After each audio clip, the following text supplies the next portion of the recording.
បាទសូមជម្រាបសួរពុកម៉ែបងប្អូនទាំងអស់គ្នានៅខាងក្រោយខ្នងខ្ញុំនេះគឺជាព្រៃមួយដែលខ្ញុំតែងតែនិយាយនៅក្នុងសាច់រឿងនិទានបែបសម្លេងប៉ុន្តែឥឡូវនេះខ្ញុំនឹងមានប្រវត្តិរឿងមួយដែលបានពំនាំចេញពីបង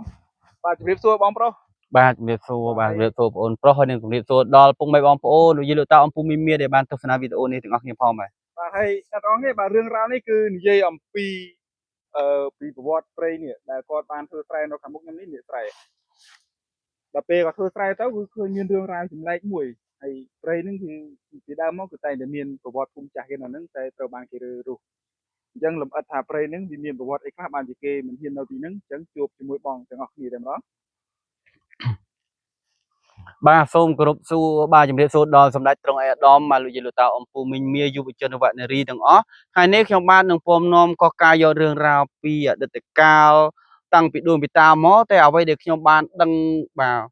ដល់សពថ្ងៃនេះគឺខ្ញុំបាននាំប្អូនមកធ្វើជាវីដេអូនេះដើម្បីចង់បាទរៀបរាប់នៅសាច់រឿងដល់រន្ធត់ខ្លះៗដើម្បីចែកជូនដល់ពុកម៉ែបងប្អូនបានដឹងពីប្រវត្តិបាទព្រៃនៅខាងក្រោយខ្នងខ្ញុំនេះបាទគឺរឿងរ៉ាវបងប្អូនមកឥឡូវយើងធ្វើដំណើរទៅអេបព្រៃបន្តិចឲ្យខ្ញុំបាទនឹងបាទរៀបរាប់ពីសាច់រឿងចែកជូនដល់ពុកម៉ែបងប្អូនបានស្ដាប់ហើយនឹងបានទស្សនានៅដងព្រៃបាទដ៏ស្កឹមស្កៃនេះផងបាទតោះបងតែមុនបាទឥឡូវយើងចាំទៅដល់មុខបន្តិចខ្ញុំបាននឹងរៀបរាប់ពីសាច់រឿងចែកជូនពុកម៉ែបងប្អូនបាទនេះគឺជាស្រែអូននេះហើយអ្វីដែលបានដែលខ្ញុំធ្វើវីដេអូកលែងព្រៃនេះនឹងពីព្រោះខ្ញុំបានជួបរឿងរ៉ាវដ៏រន្ធត់មួយនៅកលែងព្រៃនេះដល់ពេលបន្ទាប់មកក៏ខ្ញុំបានសួរបានម្ដាយខ្ញុំថាម៉េចបានព្រៃនេះបាននៅអត់មានអ្នកហ៊ានកាប់អញ្ចឹងក៏ម្ដាយខ្ញុំក៏បានរៀបរាប់សាច់រឿងបាទរាវដើមតោងនៃប្រវត្តិព្រៃនេះតាំងពីដើមមកអញ្ចឹងហើយក៏ថ្ងៃនេះខ្ញុំបានមកធ្វើវីដេអូស្រាយបំភ្លឺនិងកោះការយករឿងរ៉ាវនឹងចែកជូនដល់ពុកម៉ែបងប្អូនលោកយាយលោកតាបានបាទដឹងពីកលែងព្រៃដែលអត់មានអ្នកណាហ៊ានកាប់នេះហើយតិចទៀតខ្ញុំបាទចូលទៅដល់ក្នុងបន្តិចខ្ញុំបាទនឹងរៀបរាប់សាច់រឿងបាទមុននឹងចូលដល់សាច់រឿងខ្ញុំចង់បំបីអារម្មណ៍ពុកម៉ែបងប្អូនបាទទស្សនាតាមដងព្រៃនេះសិនបាទគឺព្រៃនេះបងប្អូនឃើញក្នុងវីដេអូនឹងហើយបាទអាចទស្សនាទៅគឺមិនធម្មតាទេសម័យនេះហើយគឺនៅមានបាទព្រៃធំធំអញ្ចឹងបងប្អូនហើយខ្ញុំអត់ហ៊ានចូលទៅដល់ក្នុងទេបងប្អូនដោយសារវាមានរឿងរ៉ាវអាត់កំបាំងហើយនឹងមានសត្វកាចសាហាវច្រើនហើយមានបាទម្ចាស់ទឹកម្ចាស់ដីដែលនៅថែរក្សាព្រៃនេះនឹងហើយណាមួយយប់ហើយខ្ញុំអត់ហ៊ានទេខ្ញុំបាទមិននៅតែត្រឹមដងព្រៃនេះខ្ញុំបាទនឹងរៀបរាប់លំអិតសាច់រឿងជែកជូនដល់ពុកម៉ែបងប្អូនលោកយាយលោកតាបានស្ដាប់ពីសាច់រឿងបាទឥឡូវយើងបាទយើងទៅនឹងណាមួយដូចជាបាទខ្លាចដែរបងប្អូនដោយសារយប់ហើយបាទឥឡូវយើងចូលដល់សាច់រឿងបាទខ្ញុំបាទសូមជម្រាបសួរដល់ពុកម៉ែបងប្អូនលោកយាយលោកតាអំពូមីងមៀម្ដងសារជាថ្មីម្ដងទៀតហើយខ្ញុំបាទក៏សូមគោរពដល់បាទម្ចាស់ទឹកម្ចាស់ដីអរុអរណតាដែលថែរក្សានៅដងព្រៃនេះហើយនឹង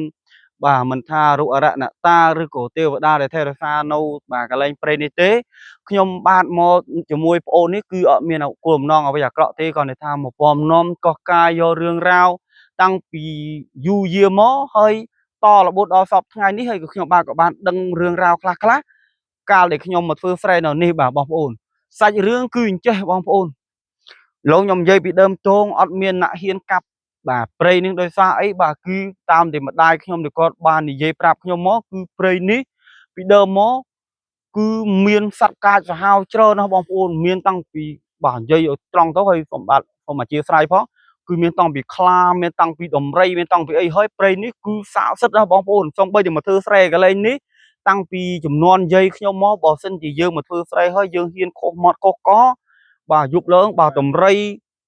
មកជន់ស្រែជន់ស្រូវជន់អីតិចអត់មានសល់ទេបងប្អូនបើអញ្ចឹងហើយគាត់ត្រូវការគោរពបូជាហើយពេលណាដែលខ្ញុំមកធ្វើស្រែបងប្អូនគឺតែម៉ោងបាទយើង3រសៀលអីគឺម្ដាយខ្ញុំនាំខ្ញុំទៅវិញហើយគាត់នឹងខ្ញុំនៅតាំងពីតូចអត់ហ៊ាននៅដល់យប់ទេដោយសារអីកន្លែងព្រៃនេះនឹងបងប្អូនគឺមានសត្វកាចសាហាវជាច្រើនហើយបើតាមដែលខ្ញុំបានដឹងទៀតគឺធ្លាប់មានឈ្មួញបាទគឺចង់មកកាប់ព្រៃដោយសារមានដើមឈើធំធំនេះគឺចង់កាប់យកទៅលក់បាទនៅកន្លែងឈ្មួញធំទៀតតែដោយសារមកដល់បងប្អូនគឺបើសិនតែមកក្នុងគោលបំណងអាក្រក់អញ្ចឹងគឺអត់អាចកាប់ដើមឈើនេះបានទេជួទៅដល់ហ្នឹងបាទគឺជាពិសេសបាទដូចដើមឈើធំអញ្ចឹងបងប្អូនគឺគេហៅថាព្រៃឡងពេលណាដែលមកកាប់ដើមឈើបងប្អូនឧបមាថាដើមឈើនឹងអញ្ចឹងបើសិនជាមានគោលបំណងអាក្រក់កាប់ពុបអញ្ចឹងគឺអត់មានចេញបើធម្មតាយើងកាប់ដើមឈើវាចេញជ័រតែ ពេលដែលកាប់ព្រៃនេះគឺអត់មានចេញចោលទេបងប្អូនកាប់មកចេញឃើញជាឈាមrồiឃើញឈាមហើយបន្ទាប់មកឃើញដើមឈើនោះជាសត្វពោះហើយមានឈ្មោះមករត់ចូលម៉ាស៊ីនរត់ចូលអីទៅវិញហើយឈូបើតាមខ្ញុំបានស្ដាប់ដំណឹងទៅគឺមានអ្នកខ្លះដល់បាត់បង់អាយុជីវិតទៀតបងប្អូនអញ្ចឹងហើយ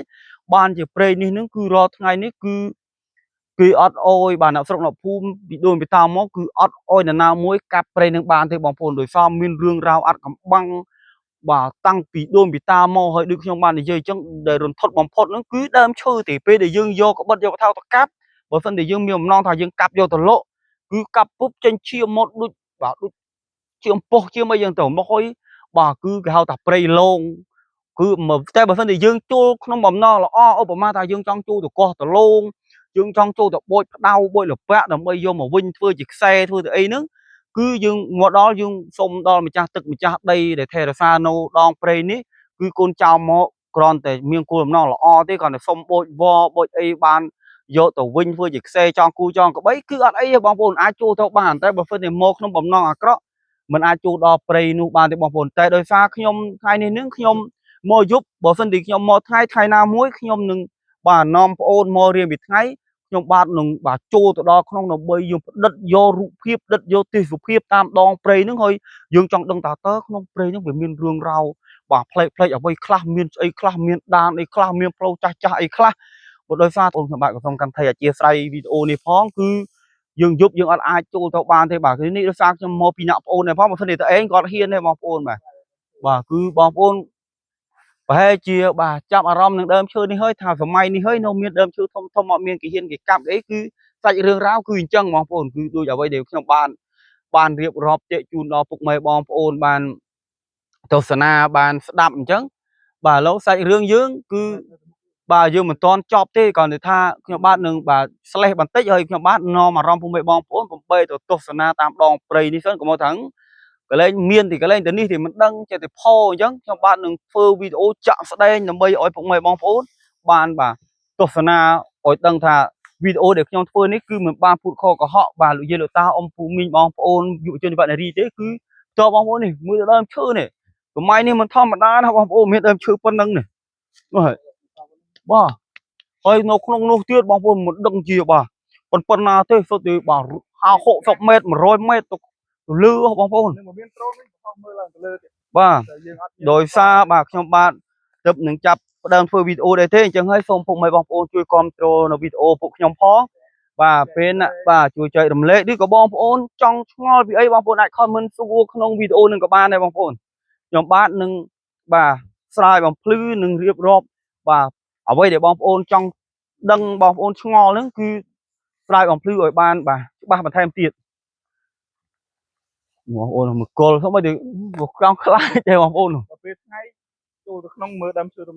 បាទបើថ្ងៃក្រោយខ្ញុំបើសិនជាបងប្អូនពុកម៉ែបាទគាំទ្រនៅវីដេអូនេះហើយបងប្អូនចង់ដឹងសាច់រឿងបន្តទៀតថ្ងៃក្រោយខ្ញុំមានពេលខ្ញុំនឹងទៅធ្វើវីដេអូដល់ក្នុងព្រៃហ្នឹងបាទបាទដើមឈើចូលស្រុកហ្នឹងពីប្រវត្តិធម្មតាយើងដូចបងគាត់និយាយទៅក្រៅយ៉ាងដែរហើយយើងឆ្លប់សត្វសត្វអីហ្នឹងបងប្អូនឃើញអត់បងប្អូនសូម្បីតែសត្វបងប្អូនមិនមែនមាន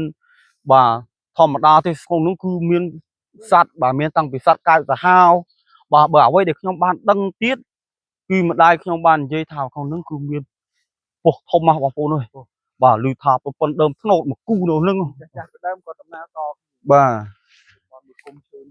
ខ្ញុំក៏ឃើញពីស្បល់ដែរម្នាក់ហ៊ានមកចិត្តទេព្រៃនេះធំមកបងប្អូនព្រៃនេះមិនមែនតិចរាប់រយហិកតាមិនមែនព្រៃតូចទេណាអញ្ចឹងបាទថ្ងៃណាមួយខ្ញុំមានពេលខ្ញុំមកចំណាយពេលមួយថ្ងៃធ្វើវីដេអូ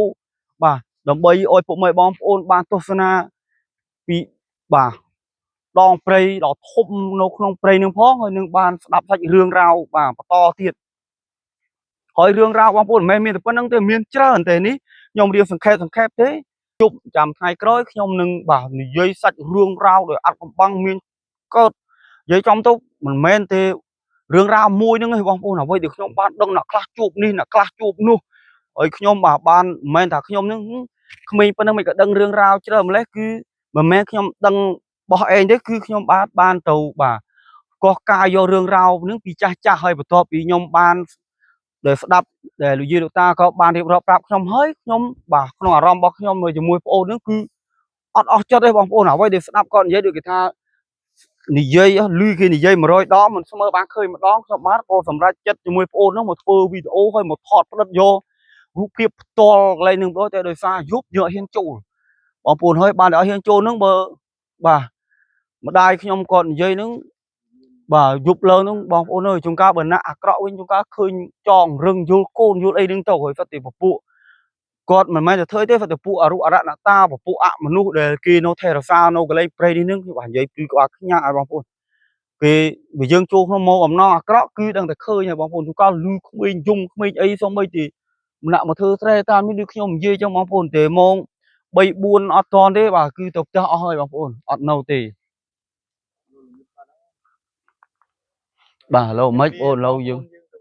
bà chẳng nhom bà có xong khăn tay chia sài rồi một cái con nhom ba cho mùi ổn cây lô nhom đi dây tôi mình có một con đôi bạc ca na mùi bà và phần chia lừa lục hoa khá rồi có việc sum đây ở đây mình xóm room mình cái đói trong ba có xong khăn tay chia sài rồi có một cái chuồng này phong trong ba có xôm chun po po mấy bom po để ban tô final video này bà xôm rồi từ tiền miền bán bà bầm non ở đây bán đôi bầm non hơi miền sốc về lọt ở kia hơi bà complete chưa control video này phong po mấy bom po mà phần để bom po control video này hơi bom po trong đăng rương rau sậy rương mình to tiếp bom po ai khỏi mình bà rư có bom po chui lại chia sẻ phong đầm bay thay cối nhom mùi ôn ấy miền pe về lia cục cron nhom ba một thua video cho tụi đọc nông pre đầm bay chạy chun phụ mày bom ôn ban tô sana nó đong pre nương phó nương ban đắp nó sạch rương rau đòn thốt gì trơn tiếc nhưng mà quay được nhom bạn đăng cư mình mày là phải đăng thế trơn tiếc thế đời xa hai ní nhom bạn mua giúp về lia clay nhom bạn nhom bạn xong phần khai video ní xong chọn để phân nắng bà xong ở con bà xong nhom đẹp lia bom ôn mà